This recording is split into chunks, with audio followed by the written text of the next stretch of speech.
vous n'êtes pas fait des combats inutiles, il faut bouer vite les gens.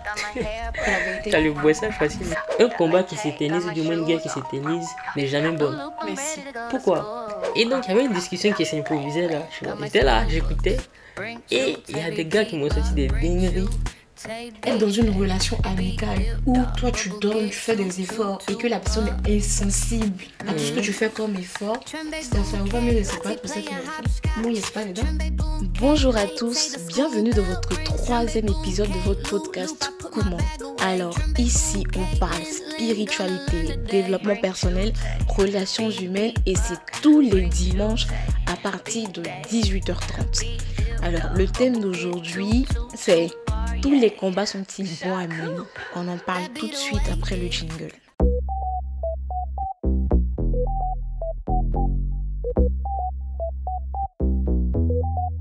No way.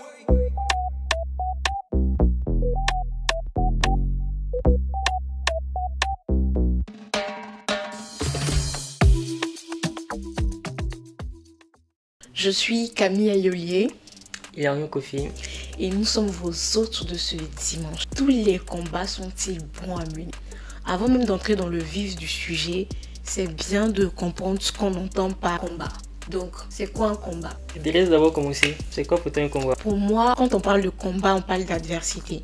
Pour moi, un combat, c'est toute difficulté en gros que tu dois surmonter dans le but d'atteindre un objectif ou un but. De mon point de vue, moi je prends plus le combat sur le prisme de l'action. Pour moi, le combat c'est un ensemble d'actions qu'on met en place en vue d'atteindre un but ou du moins de passer un nouveau stade. Voilà, pour moi c'est ça le combat. Et après le combat, il peut être soit difficile ou pas difficile. Tout dépend de son niveau de complexité. Après, ce qu'il faut savoir aussi, c'est que on combat dans la vie pour plusieurs sujets, que ce soit pour des sujets qui nous concernent personnellement, pour notre vie relationnelle, pour notre vie professionnelle. Tous les combats que nous menons sont des sujets à prendre au sérieux. Et puisque ce sont des sujets à prendre au sérieux, il faudrait dans un premier temps faire l'économie de nos forces et de nos faiblesses. Et c'est en fonction de ça qu'on pourra définir les combats qui sont plus ou moins pertinents pour nous, ou les combats qui sont les nôtres. Parce qu'il y a des combats qui ne sont pas les nôtres. Pour toi, c'est quoi en fait un combat qu'on pourrait, un combat qui est utile d'un combat qui n'est pas utile? Je saurais pas te dire. Après, c'est par exemple se battre avec un trait de personnalité que tu peux pas changer. Si je prends un exemple de quelqu'un, par exemple, je vais prendre quelqu'un qui est susceptible. Quelqu'un qui est susceptible, eh ben, il va tout prendre à cœur. Hein. Il va prendre ce qu'on lui dit ou bien peut-être les gestes à cœur. Mais par exemple, cette personne, si cette personne veut travailler sur elle-même, ça reste un combat qui est louable. En fait, c'est pas forcément facile. C'est qu'il y a une difficulté, tu dois prendre sur toi, mais de se dire que enfin, les gens ont entendu ça, normalement ils devaient me fâcher, mais enfin, ils m'en foutent. Je vais prendre sur moi, je vais travailler, ça c'est bien, tu vois. Et tout que ce sont des combats qui sont bien à mener. Au-delà de la personnalité de tout un chacun, on est avec des prédispositions sur certaines choses. Quand on était au lycée, il y avait des personnes qui avaient des prédispositions à retenir les cours du premier coup. De fait, en classe, ils retiennent directement le cours, c'était la prédisposition qu'ils avaient. Donc, eux, comme ça, n'ont pas besoin de beaucoup forcer. Mais toi, tu sais que il faut qu'on t'explique 50 fois pour comprendre. Donc, tu sais que ton combat n'est pas de c'est pas de t'asseoir en classe et de te concentrer comme Albert Einstein. C'est d'avoir le cadre afin de pouvoir faire tes 50 répétitions pour que ça rentre dans ta tête. Donc, il y a ce côté aussi à regarder les prédispositions qu'on a de façon naturelle. Et cette prédisposition-là, elle est utilisée à bon escient afin de pouvoir s'améliorer. Là, c'est un combat qui est louable. Ouais. Je trouve très intéressant ce que tu dis dans le sens où c'est ce qu'on disait tout à l'heure, le fait de pouvoir connaître tes défauts et tes qualités, ça t'emmène aussi à ne pas faire certains combats, quoi. Mais il y a des combats qui tu vois, il y a des trucs qui te défendent. Il sait que ça c'est pas pour moi, quoi.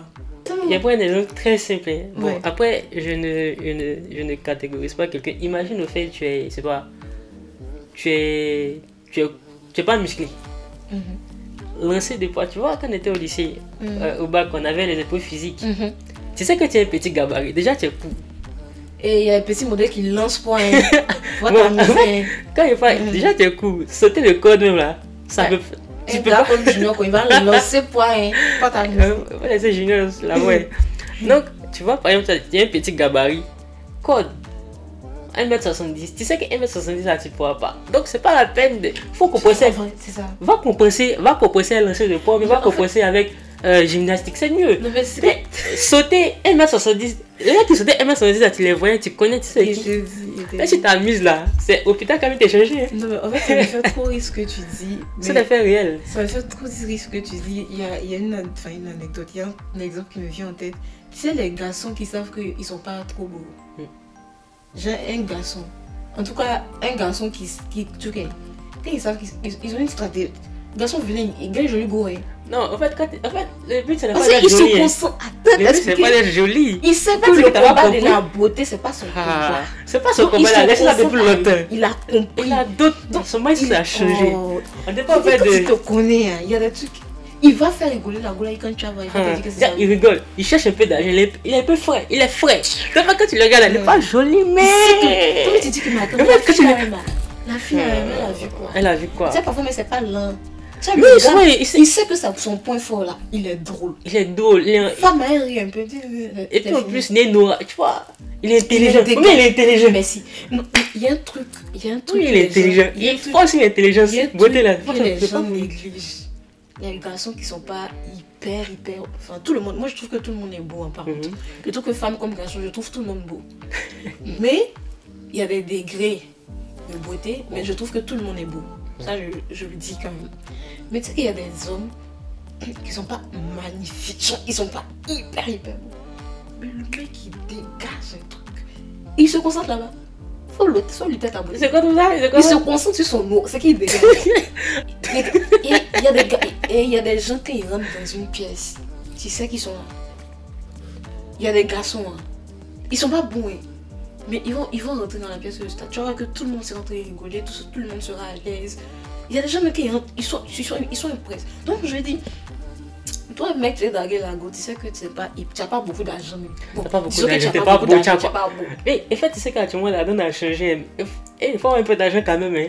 Mais il faut avoir un peu d'argent, tu fais des petits cadeaux. Sinon c'est bien. Mais là, concentre-toi. En fait, ça veut dire concentre-toi. Ouais, t'es fait, j'entends, tu sais, on dit à l'école, il y a quoi? Il y a mathématiques, il y a français, il y a anglais, il y a plusieurs matières. Tu sais que mathématiques, c'est pas pour toi. On t'a pas dit qu'il faut pas te concentrer, il faut faire les efforts. Faut mettre. Si tu sais que tu vas avoir 10 en mathématiques, faut mettre. Ou tu sais que tu peux prendre tes points, faut bien te concentrer là-bas. Tu vas avoir tes 16, tes 17. Je suis pas sûr que c'est. Non, c'est pas comme ça. Il faut te concentrer. Mathématiques est important. Il faut te concentrer. On n'a pas dit que c'est pas important. Il faut te concentrer là où tu sais que c'est pour toi. Là où tu sais que tu maîtrises. Il faut concentrer tes compétences là-bas. Au lieu de concentrer tes compétences sur quelque chose que tu ne maîtrises. En fait, ça relève du stoïcisme. Ok.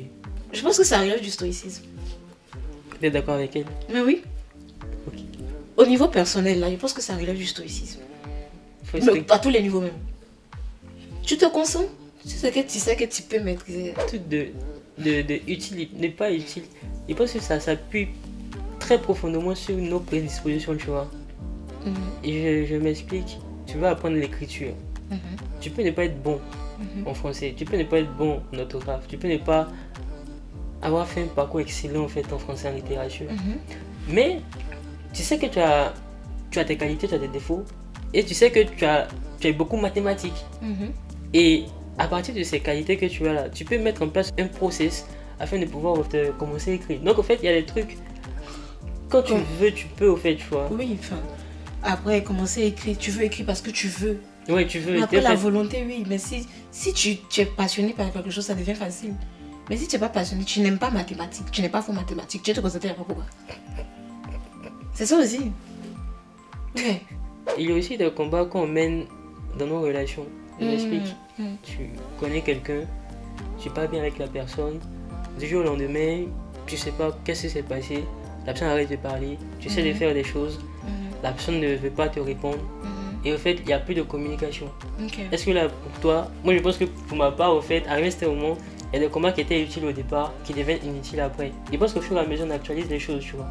Et quand tu actualises, au fait, les choses, tu actualises. Par exemple, en fait, au début, tu te rends compte, peut-être j'ai fait quelque chose de mal, donc c'est un combat utile à mener pour préserver au fait la relation.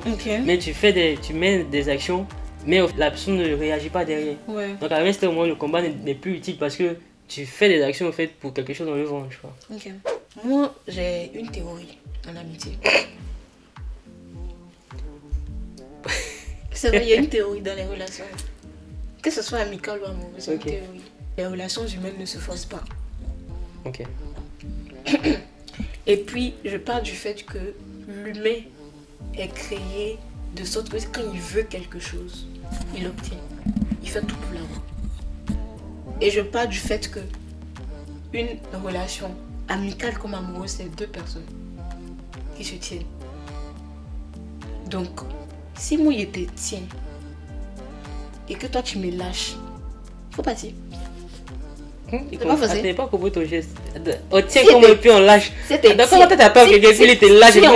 Si on voit ma main que toi tu es lâché. Faut bien. Si on voit bien les gestes. Si on voit ma main que toi tu es lâché. Mais pas que. Explique comment tu attrapes sa main. Tu as parti. Attends, comment tu attrapes sa main? Kamehameha. Non, si quelqu'un, on est entre amis ici, on est entre amis, et que il y a un quoi qui se... En fait, les humains, on est comme ça, il y a toujours les petites frictions, il y a toujours des petits trucs et tout. Mais la personne qui t'aime, qui tient à votre amitié, va essayer de régler la situation. Après, si la personne a abandonné, c'est que peut-être aussi tu as abusé aussi un peu. Ou bien, enfin, après, les situations se diffèrent. Mais je pars du fait que je fais pas du fuis-moi, je te suis. Et je trouve que c'est un combat qui est inutile pour moi. Genre, être dans une relation amicale où toi tu donnes, tu fais des efforts et que la personne est insensible à tout ce que tu fais comme effort, ça ne va pas mieux de se battre pour cette relation. Ok. Moi, je ne suis pas dedans. Non. Ça. Non, hyper détaché les gens. Entre amis, si on est amis, si on a un truc, quand il y a un problème, on le règle. Il disait comme ça de les carottes là du pouvoir. En gros, c'était un exemple. En vue de dire comme ça qu'il y a des combats dans lesquels faut pas se lancer quoi. De fait, tu sais que lui, il va pas changer de position. Il va te gifler. C'est exactement ce que donc en gros, laisse il te gifle et puis tu avances, tu vois. Parce que tu as affronté avec lui, tu ne vas rien gagner de bon. Et les trucs qu'on a fait au cours, tu vois, des trucs sur lesquels il y a des notions. Si ce n'est des notions de base. Et donc il y avait une discussion qui s'improvisait là, tu vois. J'étais là, j'écoutais. Et il y a des gars qui m'ont sorti des dingueries. C'est un sujet que je maîtrise. J'ai voulu intervenir et puis je me suis rendu compte que les gars, ils ne voulaient rien comprendre. C'est ça. Donc en fait, en soi, je me suis dit, bon, là il n'y a pas mort d'homme. Donc je vais les laisser au fait de la dinguerie. Parce que même si je m'efforce de les expliquer, parce que ce sont des notions un peu compliquées, complexes, qui ont des trucs. Je dis, je vais les laisser. Parce que là, il y a comme en fait, ils vont faire des trucs, tu vois. Mais je vais m'épuiser au fait, inutilement, au fait, à débattre avec eux, à dire non, peut-être telle théorie quantique, au fait, a dit ça. Ils vont dire, c'est quoi la théorie quantique? Ils vont dire non, c'est quoi, au fait, Albert Einstein a dit non, on n'est pas dans ça, tu vois. Donc en fait, il y a des combats comme ça, j'évite, tu vois. Je trouve qu'il y a des combats qui servent à rien. Et il y a si tu sais qu'en face de toi, la personne ne va pas comprendre bien, enfin, pourquoi il me fatiguer pour t'expliquer quelque chose que c'est que toi-même, tu veux. Mais si tu ne veux pas comprendre, tu ne vas pas comprendre. Lui qui a écrit L'art de la guerre, il a dit comme ça que un combat qui s'éternise, ou du moins une guerre qui s'éternise, n'est jamais bonne. Merci. Pourquoi? Un combat, ça demande des ressources. On est tous sur la terre, on a des ressources limitées. Mon énergie, Dieu m'a donné. Ton énergie. Et puis en plus, on a 24 heures. En 24 heures, tu dors, c'est pas pratiquement 10 heures, bien 8 heures.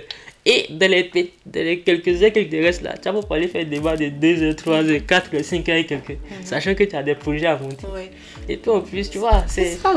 En fait, il y a un truc, il y a une erreur que je faisais avant, que je faisais beaucoup. En fait, avant, je me disais que dans les relations amicales, genre la manière dont je réagis envers un ami et tout, en fait, je trouvais ça naturel. Et pour moi, naturellement, quand il y a une situation, la personne devait se comporter comme ça avec moi, ou la personne devait réagir de telle manière, de la manière dont moi j'allais réagir. Alors que c'est faux, c'est pas tout le temps vrai, puisque chacun a son... Et en fait, ce qui m'a beaucoup aidé aujourd'hui, c'est qu'aujourd'hui, j'ai une notion de... Je fais si j'ai envie de faire, point barre. Et je fais, je m'attends pas à ce que tu... En fait, je m'attends à rien. En fait, dans les relations, je te jure, aujourd'hui, je suis arrivée dans tout ce qui est relations amicales. En fait, je m'attends. Et si tu fais, tant mieux. Mais si tu fais pas... Parce que j'ai remarqué que tout combat que tu peux avoir, ou toute déception que tu pourrais avoir dans les relations amicales ou amoureuses qui vont nécessiter un certain combat ou un certain non, c'est fait ça qui m'a pas plu. En fait, ça vient du fait que tu attends quelque chose de l'autre. En fait, ce que tu dis, c'est bien. En théorie, ça marche. C'est mais en soi, je t'explique quelque chose. Non, attends, laisse-moi aller au bout de mon propos. Ok, je te laisse. Mais, ok, je te laisse. Termine. Donc, dis ce que tu dis. En fait, en théorie, ça marche. En théorie, c'est vrai. En réalité aussi, ça marche. Mais en réalité, en pratique, ça marche. Toutes les personnes, je ne crois pas en quelqu'un qui va me dire que il est proche de quelqu'un. Il est, c'est pas, je suis ton ami et je n'ai pas, ne serait-ce qu'une petite attente vis-à-vis de toi. Je m'explique. L'attente n'est pas forcément monétaire, n'est pas forcément en fait un truc échangeable. Ça peut être de la considération. Ça peut être fait de la reconnaissance. En fait, tu t'attends à un petit truc, même si de base, ton intention en fait, ce n'est pas d'avoir un retour sur investissement, mais il faut qu'il y ait un minimum de trucs. Maintenant, moi je suis d'accord avec toi. Maintenant, s'il n'y a pas un minimum, tu as fait quoi? Mais quand il n'y a pas ce minimum là, tu es déçu. Tu es déçu parce qu'il n'y a pas. En gros, tu es déçu et puis après, bon, tu relativises. Non, attends, tu ne l'as fait pas moi. Tu relativises rien. Tu es déçu. Tu commences à entretenir des rancœurs. Tu commences à avoir une certaine image de l'âme. En fait, c'était simple. Moi, c'est ce que moi il applique. C'est ce que moi il dit que moi il fait de ma vie de tous les jours. Si je suis proche de quelqu'un, si cette personne prétend être proche de moi, ou que je suis proche de cette personne, je pense qu'il y a des trucs que la personne n'a pas à me demander. Et il y a des trucs que je n'ai pas demandé à la personne. Il y a des trucs qui doivent se faire naturellement. Tu vois. Si moi, je prends un exemple tout simple, tout bête. Si moi aujourd'hui, Grâce m'appelle, elle me dit que oui, je me sens pas bien, et je suis malade ou bien quoi que ce soit. Grâce n'a pas besoin de me dire que viens me voir. Même si elle habite à Pépette-les-Oies. Quoi? Pépette-les-Oies. C'est où? C'est une expression. Loin. C'est dans le dictionnaire. Tapez sur Google. Tapez-moi ça sur Google. Tapez-moi ça sur Google. Donc si elle habite à Pépette-les-Oies, moi j'irai à Pépette-les-Oies. Tu vois. Et donc ça veut dire que si moi demain je suis malade et que je dis à Grâce, je me sens pas bien, j'ai besoin de... Naturellement, j'ai pas besoin de dire à Grâce, viens. Tu vois. Grâce m'a dit que viens, j'arrive, c'est naturel. En fait, dès le moment où tu dois demander quelque chose, tu dois exiger quelque chose venant de quelqu'un, il y a problème. Non, c'est pas que tu exiges. Non, mais en fait, exiger contre toi, contre ta volonté. En fait, pas que tu n'exiges pas contre ta volonté. Je reprends le truc. Oui, dis-moi. En fait, le truc. J'aime bien ta manière de. Dis-moi. En fait, ce n'est pas que tu exiges quelque chose contre ta volonté ou pour ta volonté. Ce que tu fais, c'est que tu as une disposition amicale où tu t'attends un minimum de la part de la personne. Je m'explique. En gros, en fait, je veux pas être ton ami. Tu t'expliques, c'est toi qui as la parole, mais plus là, tu en fait, je veux pas être ton ami et puis tu as besoin de moi à chaque fois et dis, je suis pas là. Je suis indisponible. Tu aurais un petit pincement au cœur, tu vois. Tu aurais un petit pincement au cœur. Tu te dis, est-ce que c'est vraiment mon ami? Tu n'es pas avoir pincement au cœur. Ça, tout ça, ce sont des combats inutiles. Afin des pincelements au cœur. Non, il y a quoi?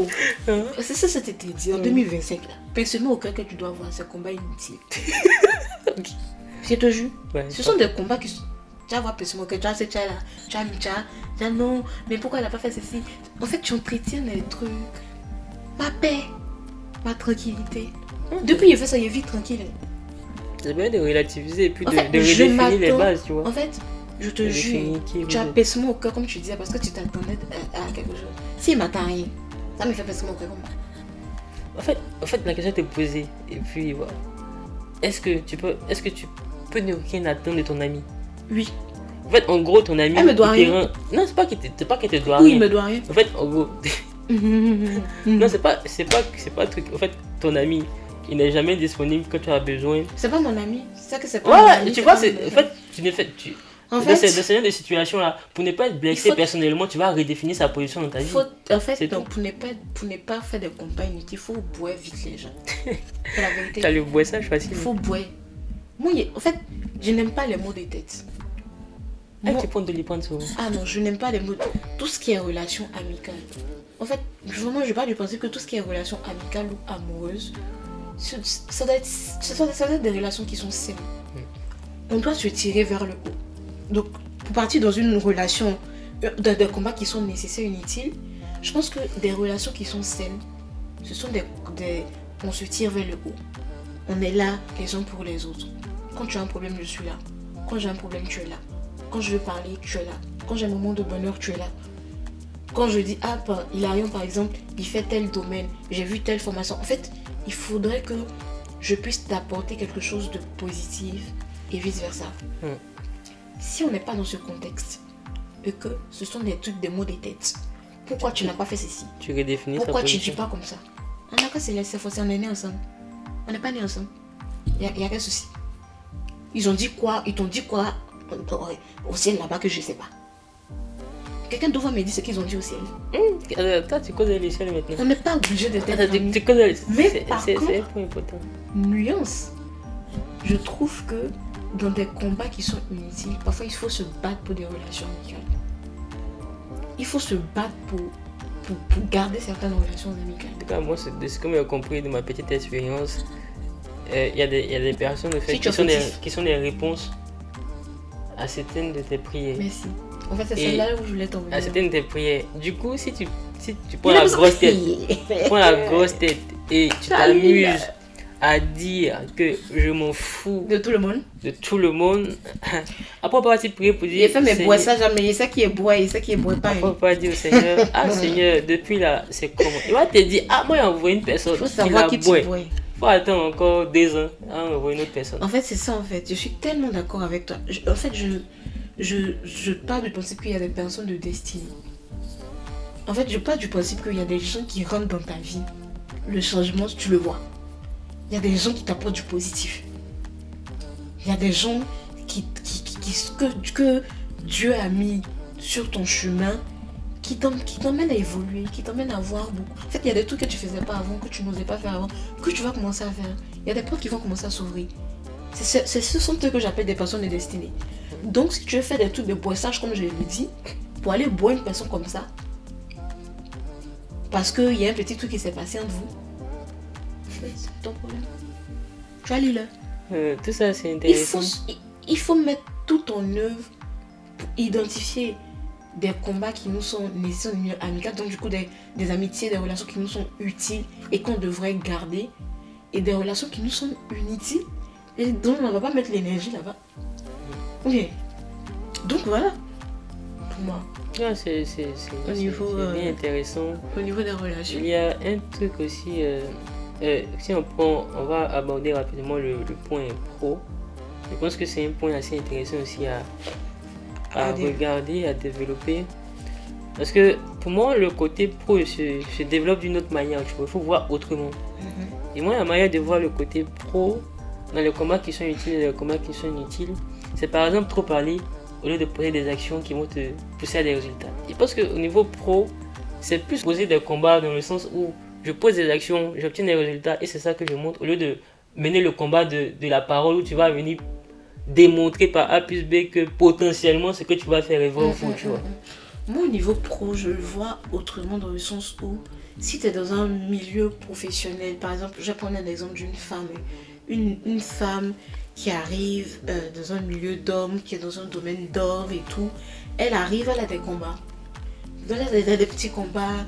Oui, les femmes ne sont pas compétentes, ou bien est-ce qu'elle est vraiment compétente, ou bien est-ce qu'elle n'est pas passée par tel chemin pour venir. Ça, ce sont des combats qu'elle a vu d'eux. Donc, dans ce cas-là, comme tu le dis, il est important pour elle de démontrer qu'elle est là à travers ses compétences. Voilà, pas que parler, tu vois, pas que dire. À travers. Non, je dis, si je suis là avec vous, là, c'est que nous tous, on est pareil en fait. Ce sont ça les combats. En termes professionnels, même dans le milieu professionnel, hein, il peut arriver où tu sois dans un environnement professionnel qui est un peu toxique. Tu vois que dans le milieu professionnel, il y a beaucoup de... Toi, dis-moi, dis-toi. C'est partout en soi, il y a toujours ce genre de friction. Toujours ce genre de friction que... Mais il y a des gens à qui tu n'as rien fait. Il y a des gens à qui tu n'as rien fait, qui vont vouloir te torpiller, qui vont vouloir parler derrière ton dos, qui vont rendre même l'atmosphère lourde. de parler à tes managers. Il y a même des managers même qui sont toxiques. Ça n'en parle pas. Mais sérieux, les managers où ils sont. Il peut avoir ce genre de combat aussi, qui sont plus ou moins toxiques dans le milieu professionnel. Après, tu peux rien faire. Tu peux pas te promener chez chaque personne pour dire que ce qu'elle a dit c'est faux.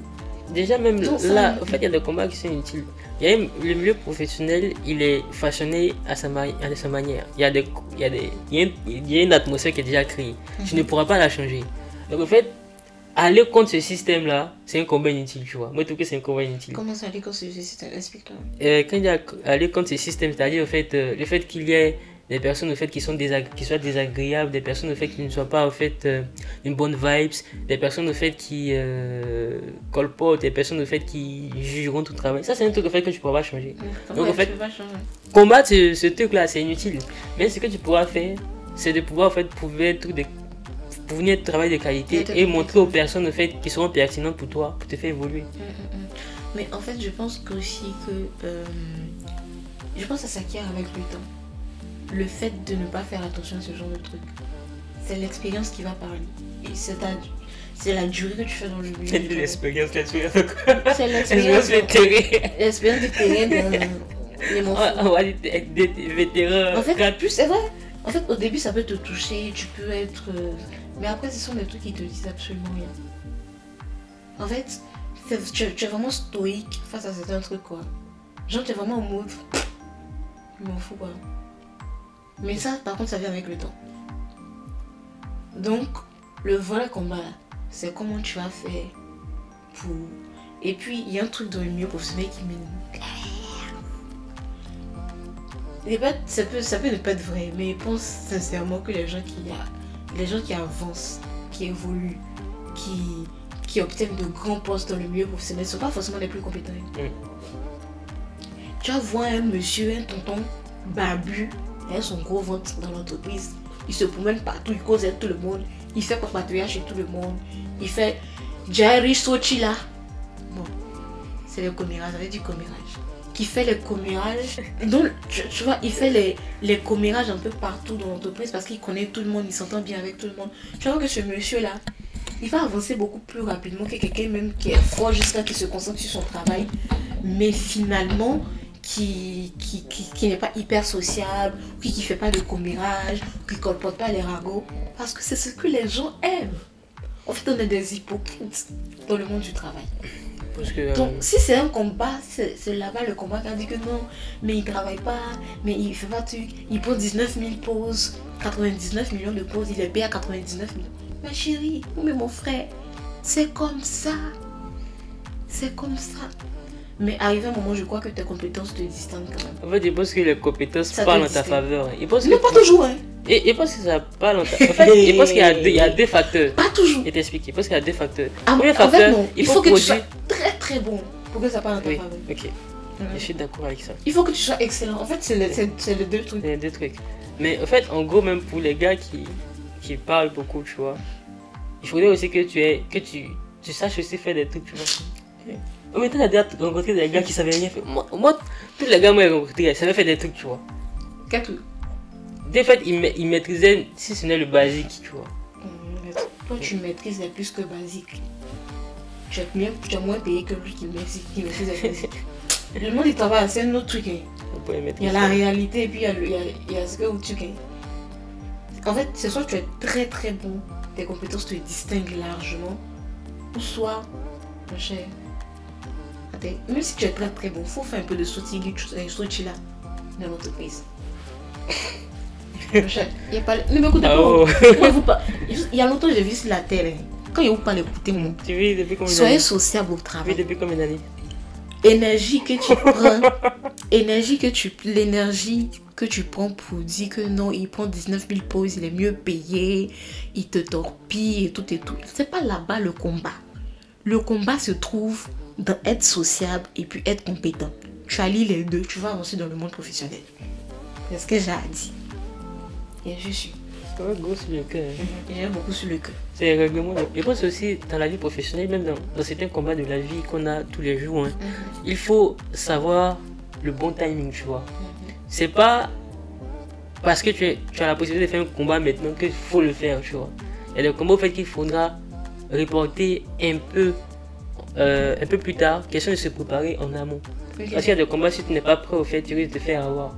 Alors imagine tu vas à la guerre, sachant que tes troupes ne sont pas préparées, tu n'as pas tout l'armement nécessaire.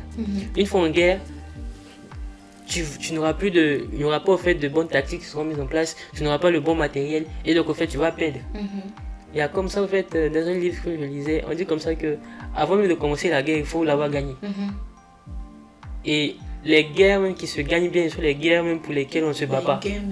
C'est les guerres même pour lesquelles on ne se bat pas. Donc pour faire la petite nuance sur les combats même qui après c'est à prendre avec des griffes. C'est le combat pour lesquels on a déjà gagné d'avance. Ce que tu viens de dire est très intéressant dans le sens où quand on est face à un combat, on est face à un truc qui nécessite un combat. En fait, la première question qu'on doit se poser c'est est-ce que c'est nécessaire que je fasse ce combat ou pas? Et en fait, ce qui va déterminer le oui ou non, est-ce que je suis prêt à faire ce combat? Est-ce que j'ai toutes les clés en main qui vont me permettre de... Parce qu'il ne s'agit pas de faire un combat, il s'agit de gagner le combat. C'est ça le but. C'est pas le but, l'essentiel c'est pas de participer, l'essentiel c'est de gagner. Il s'agit des combats de la vie. Oui, parce que si tu te mets à tout perdre, ça va pas le faire. Ça va pas le faire. Si je sais que quand il y a un parti expliqué à ma commande, elle va pas comprendre. Si elle n'a pas compris, c'est que j'ai perdu. J'ai gagné. C'est comme en fait, tu n'es pas préparé pour faire un marathon. Et puis du jour au lendemain, tu fais un marathon. C'est ça en fait. Donc en fait, c'est vraiment le discernement de savoir que tous les combats ne sont pas bons à mener dans le sens où est-ce que il y a quelque chose de positif qui va sortir de ce combat-là? Si oui, non. S'il y a quelque chose de négatif qui va sortir de ce combat dans le sens où ce que je veux obtenir, c'est peut-être que je ne l'aurai pas, mais de toutes les manières, vents et marées, je ne l'aurai pas. À quoi ça sert de gaspiller mon énergie? En fait, tout part de la quantité d'énergie que tu mets dans le combat que tu veux faire et que ça n'aboutit pas. En fait, c'est une perte d'énergie en fait. Donc, il faudrait vraiment orienter son énergie vers ce qui sera positif par rapport à ce qui sera négatif. Après, il ne faudrait pas fuir certains combats. Il y a certains combats qui sont difficiles, qui sont peut-être pas positifs sur le champ, mais qu'il faut mener. Il faut mener certains combats. Je vois les hommes politiques, on dit les Nelson Mandela, tout ça, ils ont mené des combats. Ils sont partis en prison et tout. Mais c'était difficile. Tu es parti en prison, mais la cause, elle était noble. Il y avait un objectif. Et en fait, je pense que même dans la notion de combat, l'utilité, elle est nécessaire. Est-ce que ça sera utile à moi? Même si c'est difficile, il faut que je le fasse parce que ça me sera utile. Est-ce que ça sera utile aux autres? Donc mon objectif aussi, est-ce que si c'est pour que ça soit utile aux autres, est-ce que c'est utile aux autres? Oui, je le mène ce combat. Même si je vais galérer pour l'avoir, tu vois.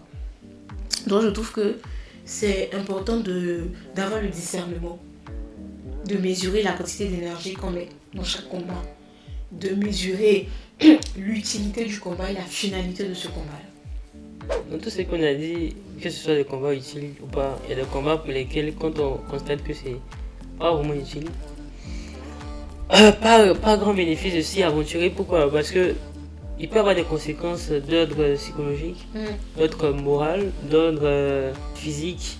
Il peut y avoir plusieurs conséquences à divers niveaux. Donc bien choisir de faire ce combat afin d'éviter ces conséquences-là. Et donc il y a des conséquences qui sont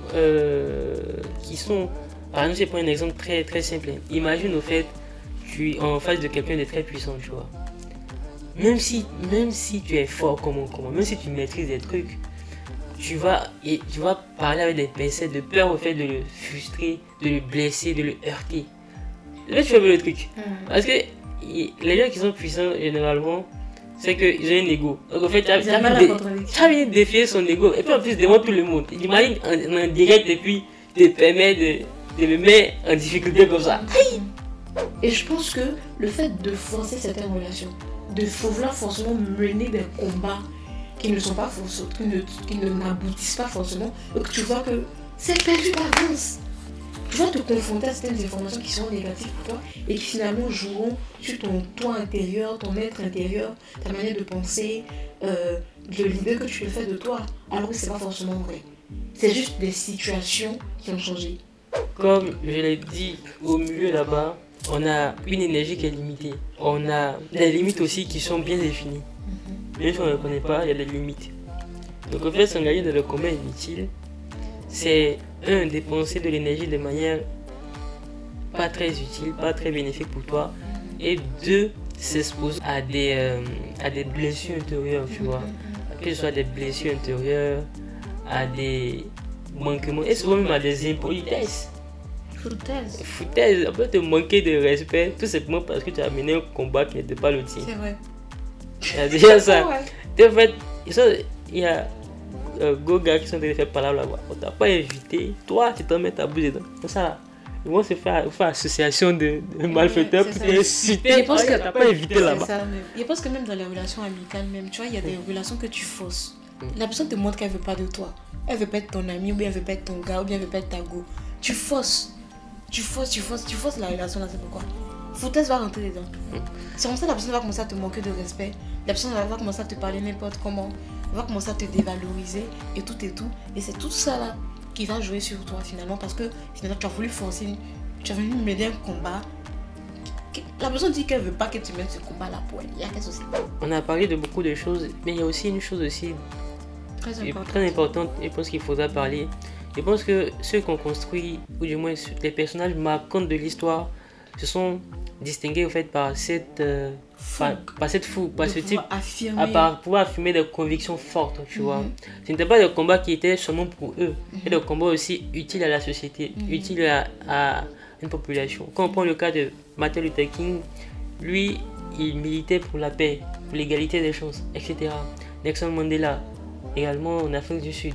Quand on prend aussi des personnages qui sont forts, on voit qu'il y avait une conviction, il y avait un combat aussi qui était noble qu'il menait. Donc je pense que l'un des combats qui est le plus utile, c'est de mener aussi des combats aussi pour ses convictions, pour ce qu'on pense, pour s'affirmer, pour voilà, faire évoluer aussi la donne, les choses. Dans le bon sens, hein, pas dans le mauvais sens, parce que si on commence à penser, tout le monde commence à penser dans tous les sens. Ça serait un peu...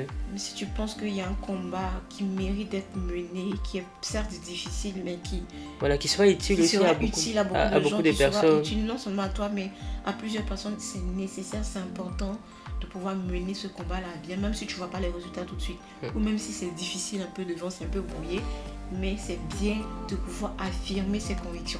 Partout où on est, même que ce soit dans le milieu professionnel ou amical, peu importe, il faut affirmer ses convictions et il faut aller jusqu'au bout des combats qu'on mène.